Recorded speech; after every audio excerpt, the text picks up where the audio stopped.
Hello, I've had lots of questions about painting watercolour on canvas, about painting inks on canvas, and about gold leafing. So I thought I would try and answer all those questions in a tutorial, especially because I haven't done a full painting tutorial for quite some time. And if this doesn't answer your questions, then I've got a longer course that starts absolutely from basics and takes you all through all sorts of things on painting watercolours on canvas. And you can find all those details at lizchadertonstudio.co.uk. My name's Liz Chaderton. I'm a watercolour artist based in Berkshire. Every week I share tips and tricks that I wish I'd known about ages ago.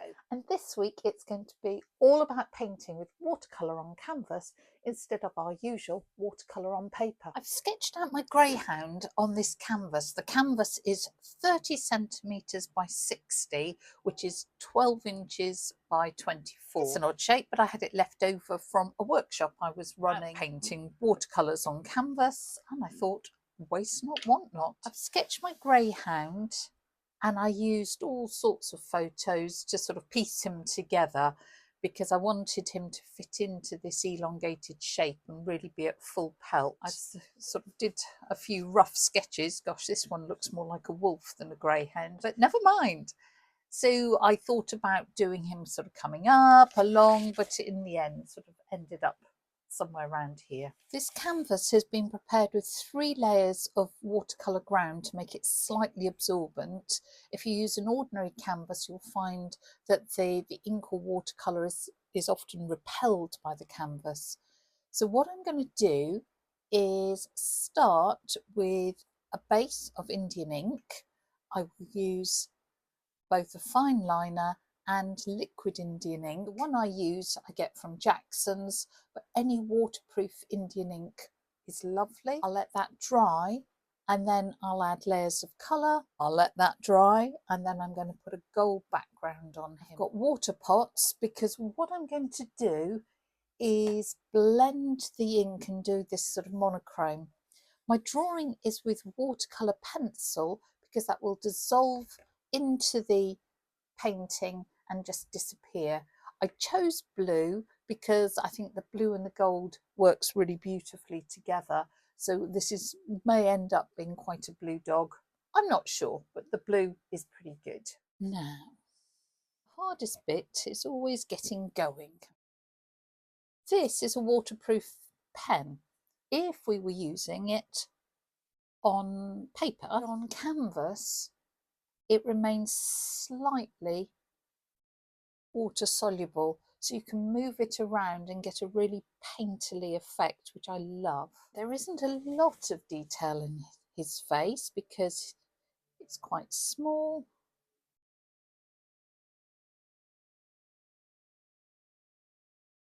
But we want enough, of course, that we totally know it's a greyhound. Now this is a bit of a first for me. I, on the whole, always shut dogs' mouths when I am painting them because I am absolutely useless at painting tongues. They always look a bit like, I don't know, a naked mole rat. But I've never seen a greyhound run with its mouth shut, so I'm going to just have to suck it up and draw it open. Now with the pen, if you go over a wet area, it will not work. See, like there. So I'll scribble on some paper to get that ink flowing again, and then just carry on. This is a pretty fast way of working. If you love drawing and you're quite confident in your drawing skills, this is a really quick way of getting this sort of tonal underpainting done. And how I sort of came to this method is I absolutely loved painting watercolours on canvas, but was finding it really difficult to layer in that traditional watercolour way, because it's just not as grippy as good watercolour paper, and the underlayers were all moving around and I was finding it very, very frustrating. This was before I discovered the joys of Aquafix, which is something you can add to your watercolours to make them more waterproof. Well, I was like, oh, what can I do? This is so frustrating. And I thought, well, if I use ink as my underpainting, of course that's waterproof and won't move around. And then I discovered that actually on canvas, even waterproof ink has a bit of a tendency to shift, but it stays a lot more in place than. I'm just going to move to proper ink here for this because I don't want it all to be linear. It is a painting, not a drawing. There we go. That's better. Anyway, I thought, oh, what I could do is this ink under drawing, under painting, and then go from there. And the ink, once it's dry, I guess it's 93% waterproof. It basically stays where you want it to once it's dry. But at this stage you can paint with it and move your lines around, and indeed, should anything go horribly wrong, which it has been known to, we could actually erase the lines, and you certainly can't do that on paper, can you? Let's give a hint of these ribs. I love the way that the ink feathers through the water and you get these gorgeous soft edges. So my sort of top tip is let the water do the work for you, just as you would in watercolour. With ink, you want hard edges, soft edges, lost and found. You want your shadows to be gutsy. You want full sort of tonal variation in your painting so that it's got lots of interest. Now I've got some salt. Don't worry about the bits in there. Those aren't weevils. They're just bits of rice to try and keep it dry. And if you sprinkle salt into watercolour or ink on canvas, you get the most delightful sort of textures. So I'm using a synthetic brush rather than a natural hair brush. Actually, that's way too small for the size that I'm doing here, but never mind. Glance back here and see those lovely marks. Now this is a really long, thin painting, so I must remember to shift it up a bit when I get to the back here so you can see what I'm doing. It's nothing worse than when you're recording one of these things and then you suddenly realise that half of it has been off camera. Words get said at that point, as you can imagine.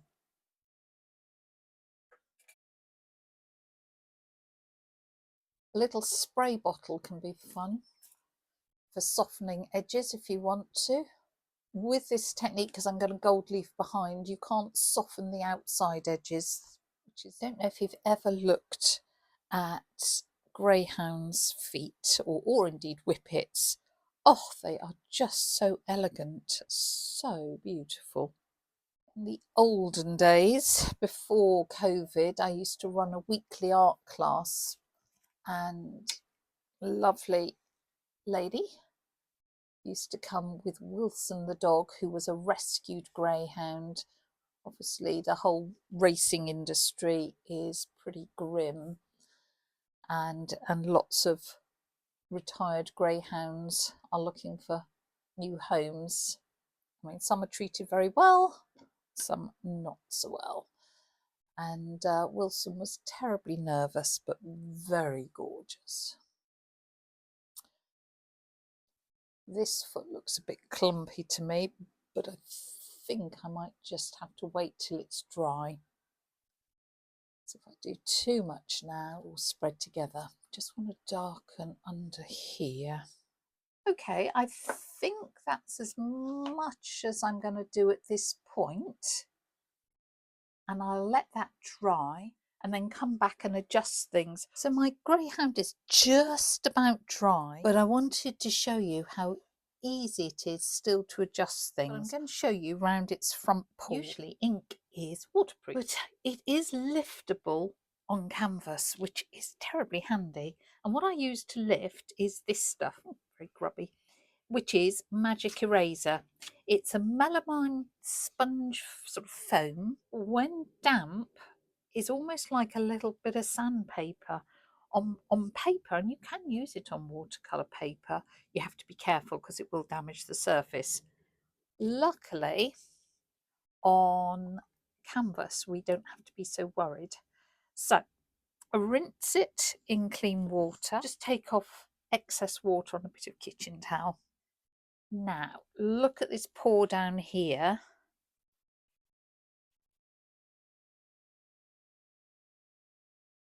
Can you see how I can shape it?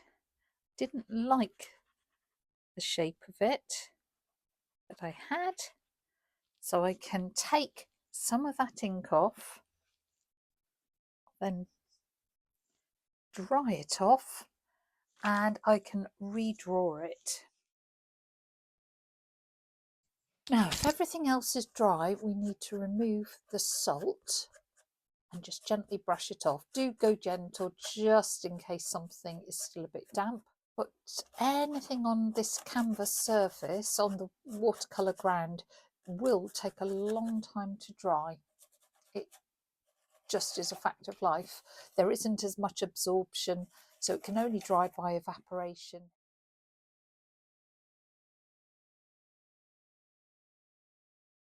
So with this dry and pretty much all the salt gone, it's time to think of watercolour.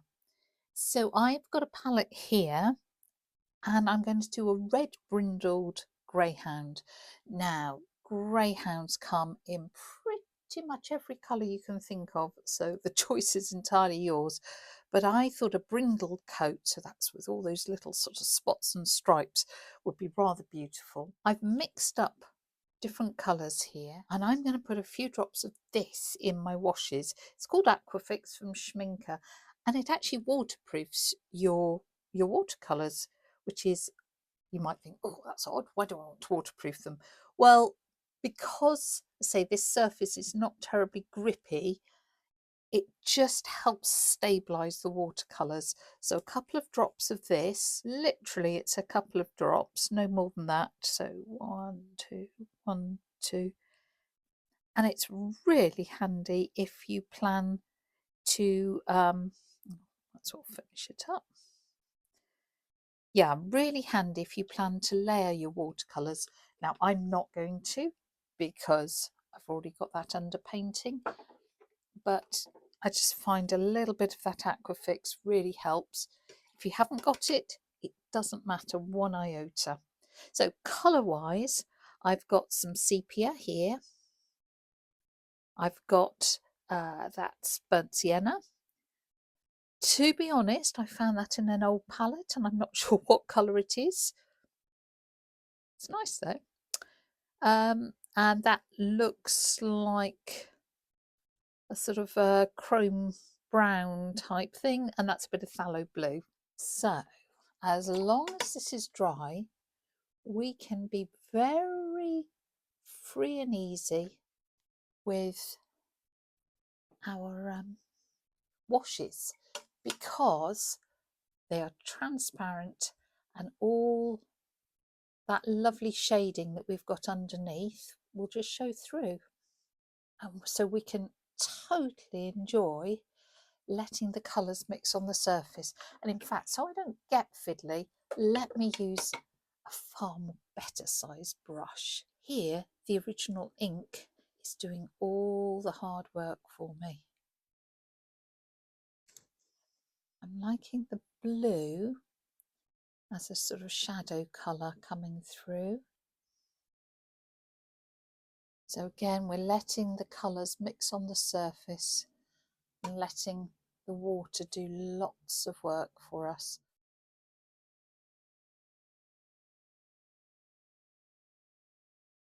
Now I'm a pretty mucky worker, so you can see there are dots and things here. I could clean those up. If I want a clean background, I could clean those up again with that magic eraser. That would be no problem whatsoever. But because it's going to be gold leafed, that doesn't matter.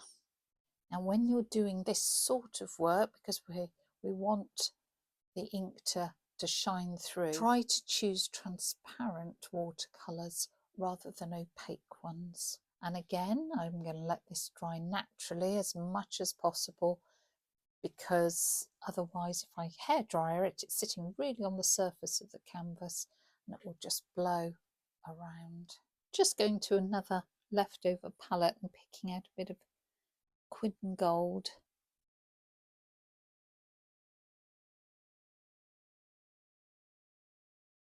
So I've loaded my brush with quite thick paint. Gently tap. Doesn't matter if it goes into the background. Again, if you were doing a very clean background, I would protect it, but I know that this is going to be covered.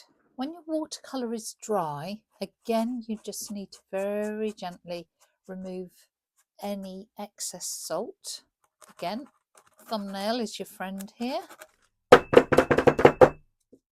And this is what our greyhound looks like after we've finished the first two layers. So now we're going to move on to the gold leaf, and we use a special glue called Size to stick it on.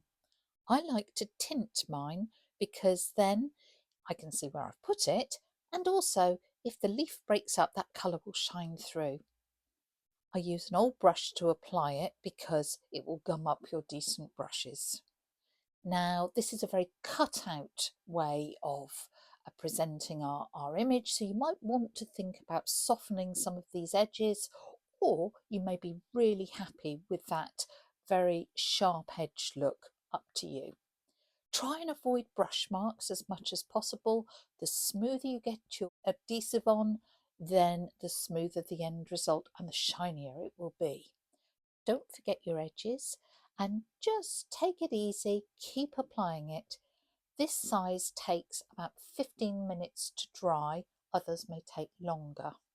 If you don't want the background to be totally flat, you might introduce a little bit of texture by putting drops of the gold size onto the surface. These will take a lot longer to dry because they are thicker, and they will give little domed drops in the end, which will show through the gold leaf. You can also flick tiny drops actually into the dog or into the subject so that you bring the background into the subject, and that can work really nicely. Now we move on to applying the gold itself. This is now dry to this sort of tacky stage. I am a little concerned just about that dot, so I am too impatient to wait, and I will do that bit last. This is my gold leaf. It is loose gold leaf. It is artificial gold leaf. So this orange paper is just protective in between. So you can lay it down like that. Again, we're wrapping it round the sides, and you overlap the layers slightly, and that will come off in a moment. Of course, turn your work round if that makes it easier for you to work. You can cut pieces to size. This one's broken, it doesn't matter. So we can overlap and overlap our image because it will not stick to the dog because we didn't put any gold size there. When it's covered, take a clean soft brush and just very gently stroke it into place. Don't worry if there are any gaps, we're going to fill those up. So the gaps in the gold leaf are called holidays, and the little extra bits of gold leaf that will fall off are called skewings, and you will use the skewings, so that is a skewing, to fill in the holidays. Now it's probably the edges where you're going to have little gaps, most gaps. Let me show you there. So again, just use some of the excess you've got elsewhere to patch those up. When everything is covered, you can take your soft brush and very gently take off the excess. So look, this is the tail here. That's the space between the tail. So we know the other end of the tail is there. Just going to go round those little raised dots very gently. There's one of the legs, the back foot. Just be a little firmer to reveal those claws. And come round here. You don't want to scratch the surface with your brush, so don't use something like a hog's hair brush, and use a very light motion, because if you scratch the surface then you'll lose a little bit of that shine. Now I personally do not like perfect gold leaf, so this process works really well for me. So let's reveal the front legs.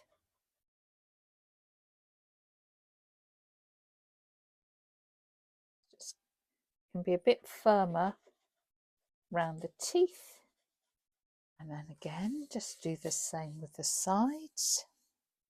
Just go over the joins very gently and take off that excess. Wow, there's our hound. We can just tap, and I deliberately flick tiny amounts actually into the hound, the greyhound, because I wanted to bring the gold into the creature. But say here on its head, some gold has stuck where I don't want it to stick. You could just use the edge of your scissors and scrape it back.